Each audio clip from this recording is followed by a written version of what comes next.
All right, guys, how's it going? I wanted to make a quick video today to talk about two different options that are out there when it comes to K cans. Talk a little bit about K cans, why you might want one, why you might not, some of the pros and cons of having a K can versus a full-size can, and just talk about these two options specifically. So this is the Dead Air Sandman-K, and then this is the Surefire SOCOM Mini 2. So probably two well-known cans out there. I just wanted to talk about why you guys might consider having a K can. So let's get into it. What is a K can? K is short for Kurz, which is German for short. So these are cans that are smaller than a full-size can that give a decent amount of suppression, but obviously not near as much as you would find on what we would consider a full-size can, which is going to be, about 7 inches long, even if it's the same 1.5 inch diameter. Something like this full-size Surefire SOCOM RC2. You can see the difference there. Again, that added length gives quite a bit more suppression, and so the K can is really, focused around saving that small amount of length and weight while still giving you some level of sound and hopefully flash suppression. And so just looking at it, I mean, if you look on in Surefire's literature, I mean, it really does say that these are optimized for 14.5 inch range barrels.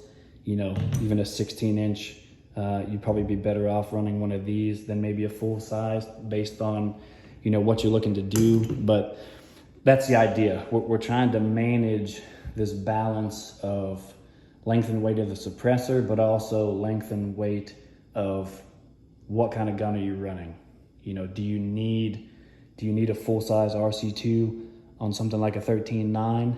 Maybe not. If you are going to be more static and really want the extra suppression, then yeah, that's going to be a good option for you.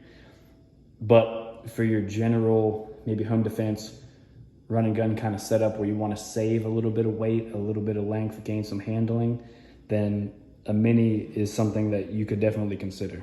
So now that we've got that out of the way, I just wanted to talk about some of the specifics between these two and some of the things that I look for when I'm looking to buy a can.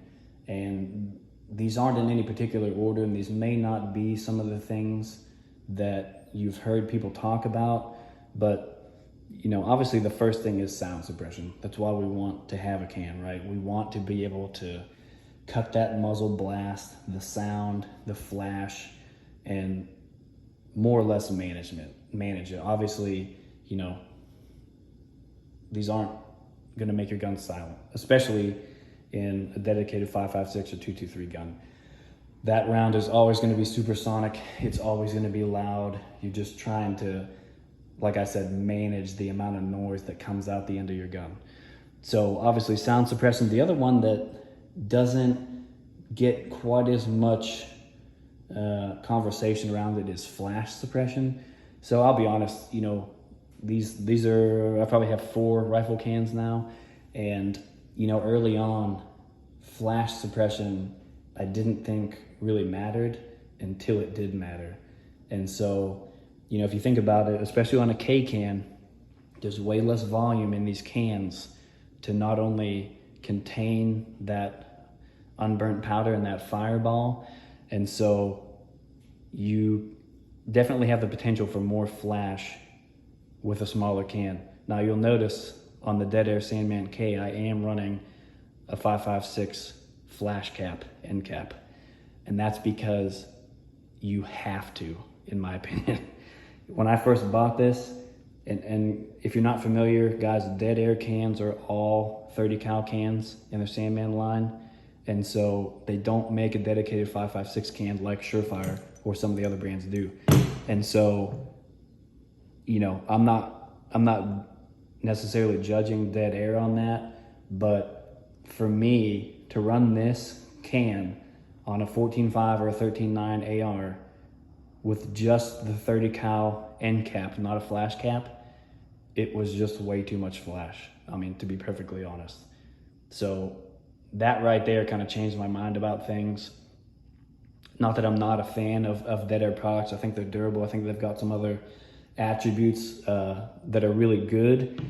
But to me, having had both now, Surefire and the Dead Air, I'm a bigger fan of dedicated 5.56 cans if that's what you're going to run. To be honest, you know, on this list of stuff that guys might consider when buying a can, modularity for me is not a selling point. The odds of me going out there and going to a range session and bringing 5 guns, you know, everything from 9mm to 5.56 to 308, and just standing out there with these wrenches and making the can longer or shorter and changing the end cap and doing all that, that's not gonna happen. I mean, if you think that you're gonna buy 1 can and only need 1 can, I would say you're wrong because you'll always end up buying more. So this concept of I can make it longer, I can make it shorter, I can, you know, I can shoot anything out of it, any caliber. All I have to do is I can change the end cap and gain a couple decibels. You know, to me, it's just too much monkey motion. I'd rather just, if I know I'm gonna run it on an AR, I'm just gonna get a 5.56 can and be done with it. So to me, being that this is 30 cal and I don't need 30 cal, and I have to get a 5.56 flash cap to really control the flash to where it is on one of these Surefire cans, you know. Now granted, this is cheaper, no doubt about it. I mean, you're saving, you know, $400 maybe, but throw in another $100 and then maybe 40 for the tool to change that end cap to get similar performance. Now, I mean, to be honest, between these two, if you shot these side by side and you took a poll of 5 people, you know, that sat next to the shooter, you'd have a hard time judging this one's quieter, this one's quieter. They're similar in performance in that regard.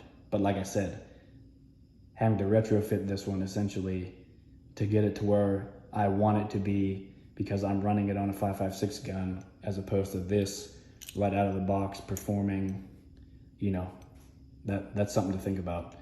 You know, weight wise, the Dead Air is a little bit lighter than the Mini 2 for sure. But again, you know, is it super noticeable? Maybe not. Okay, what else to talk about? I mean, in general, we talked about sound suppression, flash suppression, attachment method, and mounts. This is kind of a big one, and I know that, you know, a lot of times we focus kind of on, I want the suppressor, and then we kind of, you know, just kind of accept whatever mounts they make. To be honest, these two also, out of the current offerings, you know, in this kind of durable, you know, grouping, I would call it, you know, the big 3 are probably Dead Air, Surefire, and OSS. And so I think both these have the best mounting systems. Which one is the best? Surefire. I mean, in terms of options, lockup, attachment method, pretty good. I like Surefire muzzle devices better, but I think Dead Air with the chemo system has the best lockup and the simplest attachment method out of all of them. I mean, I get it. There's direct thread out there. You just thread it on. I mean, I get it. But we're talking about in the realm of quick detached suppressors. I think the chemo system wins. Not by much, but, you know, just being able to put it on, grab the whole body of the suppressor, twist it, and you guys know if you've ever used these, once you twist that thing on there, you can literally pick up your rifle by the suppressor and there's 0 movement. A lot of times on the Surefire systems, I really like the muzzle devices. I like the options. You know, I like a war comp. I've also got a muzzle brake. those are really good muzzle devices, especially as a standalone system. When you lock up the Surefire, a lot of times you'll always be looking for that next click, and you may not be able to get it. So there's just a little bit of twist in there. Again, that probably doesn't really amount to anything appreciable, but I've also can say that I've had both of these lock up on a gun, carbon locked, and had a real hard time getting them off. I was kind of surprised because I hadn't had the Dead Air do that to me, except after a while. And you know, like they advertise, you got to take a flathead, you got to take a wrench on the chemo on the base of the locking mechanism to break it free and then take it off. So neither of them are completely infallible. I think they're both really good. I would give a slight edge to Dead Air's chemo attachment system, but I would give an edge to Surefire's options in terms of muzzle devices and them being really great standalone. I do have a Nox. I'm running a Nox on my 14-inch build on this. So another great standalone muzzle device. Again, I mean, honestly, I run my guns suppressed probably 90% of the time, if not 100%. So it's not a deal breaker to me, but just something to think about. Having a really good muzzle device and having a suppressor that consistently and repeatedly locks up to that muzzle device is really important. Something else to think about, obviously weight and size. You know, like I said, you can tell the Sandman-K is about 1/2 inch longer, not including the forks on the flash cap. So, but again, it is actually lighter than the Mini 2 by a couple ounces. We talked about, you know, in my mind, the whole modularity thing not being a big deal. You know, if I want a 5.56 can, I'm going to buy a 5.56 can. I think you're better off in the long run. And so, again, these are two really good options. I probably have, you know, just a couple thousand rounds through both of them. In terms of overall performance, if I had to pick one, if I had to do this all over again, I would probably go for Surefire. And you can tell because I don't have a Sandman S, but I did just get my RC2 out of jail. And so I like having those options. You know, if I'm gonna be shooting prone for a day and not moving that much, it's really nice to shoot this RC2 on like a 13.9, and you can tell, yeah. I mean, you're gonna sacrifice, you know, I think it's about 2 inches or so, but that actually gives you quite a bit of performance. You know, you can definitely tell the difference. But again, is a K can enough on a 14.5 or a 13.9? Yeah, I think it is. Is it worth it? Yeah, I think it is worth it. You know, don't get wrapped up in chasing decibels necessarily, especially on a 5.56 gun where you don't have the ability to shoot any kind of subs, because it's always going to be loud or louder, right? But compared to a bare muzzle device, definitely you're going to get some performance out of it.